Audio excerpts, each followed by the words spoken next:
Après la R5 restylée, Renault dévoile sa cousine en tant que réinterprétation moderne de la R4 d'antan, écoulée à 8 135 424 exemplaires dans plus de 100 pays en 30 ans, elle reste à ce jour le modèle du losange le plus vendu dans le monde. Légèrement plus grande et plus volumineuse que la R5, avec une longueur de 4,14 mètres, une largeur de 1,80 mètres et une hauteur de 1,57 mètres, la Renault 4 se positionne comme le capture par rapport à la Clio. Et alors que la R5 E-Tech électrique, dotée de jantes de 18 pouces, vise une clientèle urbaine, la R4 E-Tech électrique tend à faire basculer tous les publics vers l'électrique. Elle a donc été pensée pour les trajets du quotidien comme pour les balades du week-end ou les sorties loisirs. Pour preuve de sa polyvalence, la nouvelle Renault 4 E-Tech électrique apporte en premier lieu une doublette volume de coffre et modularité inédite sur le segment à 420 litres, avec seuil de chargement abaissé au maximum, rangement astucieux, banquette rabattable, et mise en tablette du siège passager, une première pour un véhicule électrique de Renault. Toutes ces prestations, mais aussi l'habitabilité record, le centre de gravité bas, la tenue de route, la fonction on-pédale, et l'autonomie jusqu'à 400 km ont notamment été rendues possibles grâce à la plateforme Amp-SMAL, partagée avec la R5. La R4 2024 suit cette même voie. De fait, avec 4,14 mètres de longue, elle grandit de 22 cm par rapport à la R5 E-Tech. La largeur de 1,80 mètres est similaire, mais la hauteur en prend un coup, avec 1,57 mètres de hauteur moins, c'est 7 cm de plus que la R5. Cette R4 électrique se mue en SUV. Mais les designers se sont amusés en reprenant avec habileté les marqueurs stylistiques les plus forts de son ancêtre. Le capot plat, les grilles factices d'aération, la troisième vitre latérale, les lignes en bas des portes, l'œillon plat toutier, avec un traitement très moderne à chaque fois. Encore plus moderne, le traitement des optiques. C'est particulièrement frappant à l'avant, avec ce masque noir qui englobe les projecteurs. Là aussi, c'est un hommage à la première 4L, mais cette calandre frappe par ce jonc lumineux ininterrompu et le logo illuminé. Renault parle carrément d'une première mondiale dans son traitement monobloc. Les responsables du projet, de leur côté, nous ont confié l'enfer de concevoir et industrialiser une pièce pareille. Les feux arrière profitent également d'un traitement très moderne. La base est conservée avec cette architecture en 3 parties, mais il passe, logiquement, au LED et en profite pour aider à l'aérodynamisme de cette R4. Paula Fabregat-Andreu, sa responsable design, nous a expliqué avoir à tout prix voulu conserver la transition très galbée, entre les flancs et l'œillon de l'aîné. C'est joli, mais tout sauf bénéfique à l'aéro. Ce travail sur les feux et l'ajout d'un spoiler a donc permis de limiter la casse. La démarcation de cette R4 avec la R5 se passe également au niveau des couleurs.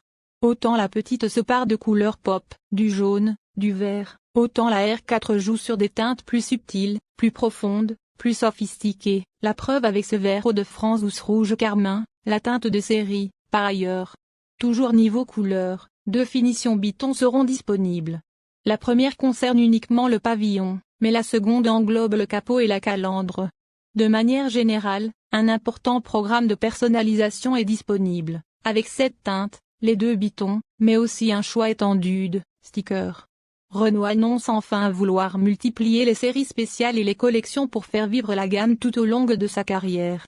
Cette 4L électrique, comme son ancêtre, veut proposer plus d'espace à bord et de praticité que la R5.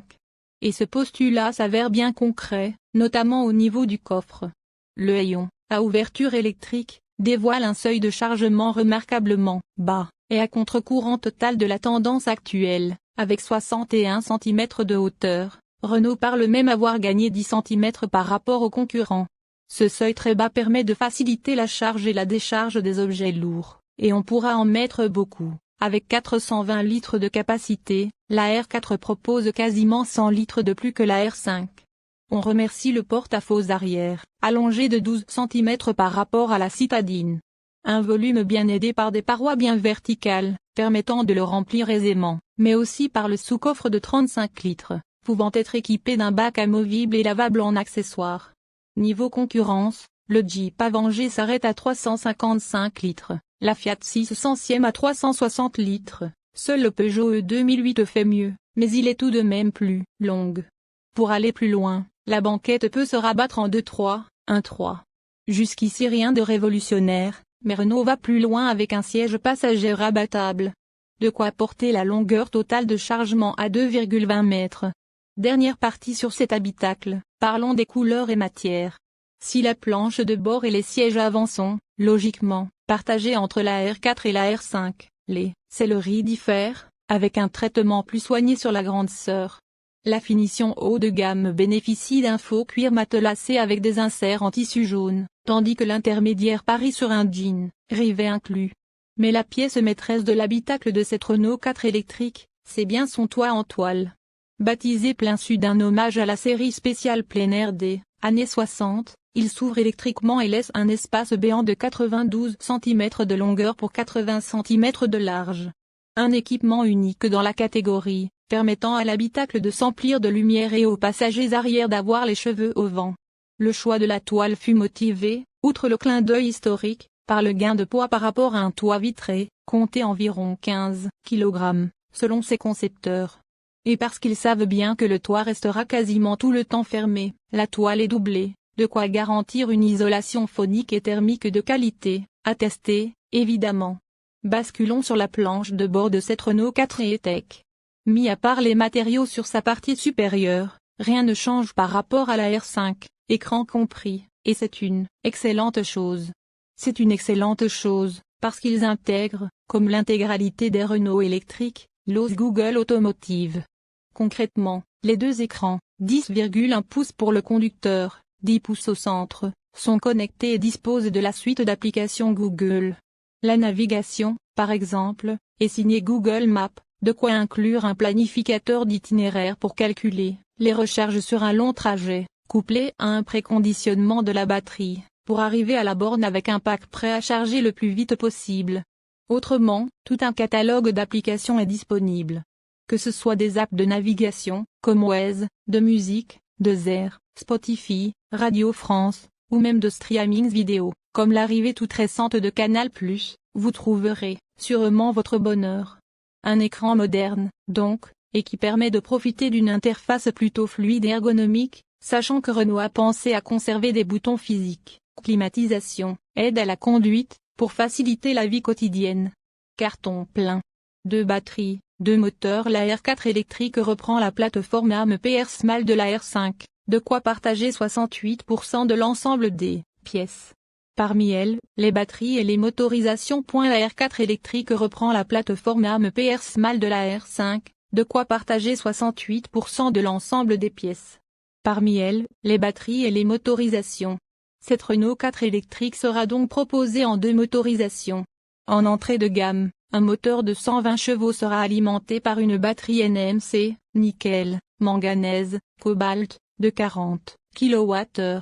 Si la R5 électrique promet 312 km d'autonomie selon la norme WLTP avec ce pack, Renault annonce une autonomie qui dépasse 300 km, une dizaine de kilomètres de perdus, donc, à cause de l'embonpoint de la R4. La majorité des ventes sera toutefois revendiquée par un moteur de 150 chevaux associé à une batterie NMC de 52 kWh. Même cause, même conséquence, la marque vise jusqu'à 400 km en une charge, contre 410 km WLTP pour la R5 E-Tech. Si ces 2 batteries donnent à la Renault 5 électrique une polyvalence suffisante pour son gabarit et sa clientèle, les 400 km d'autonomie sont juste suffisants pour le positionnement de la Renault 4, la version à 300 km d'autonomie devrait rester cantonnée aux flottes d'entreprise. Notons tout de même que les concurrentes ne font généralement pas mieux. Autre partage entre ces 2 petites voitures électriques, la recharge. Pour les 2 batteries, la R4 pourra se recharger sur une borne rapide de 15 à 80% en 30 minutes, la petite batterie peut monter jusqu'à 80 kW, contre 100 kW pour la grande. Même cause, même conséquence, ces chiffres, quand bien même dans la moyenne de la catégorie, sont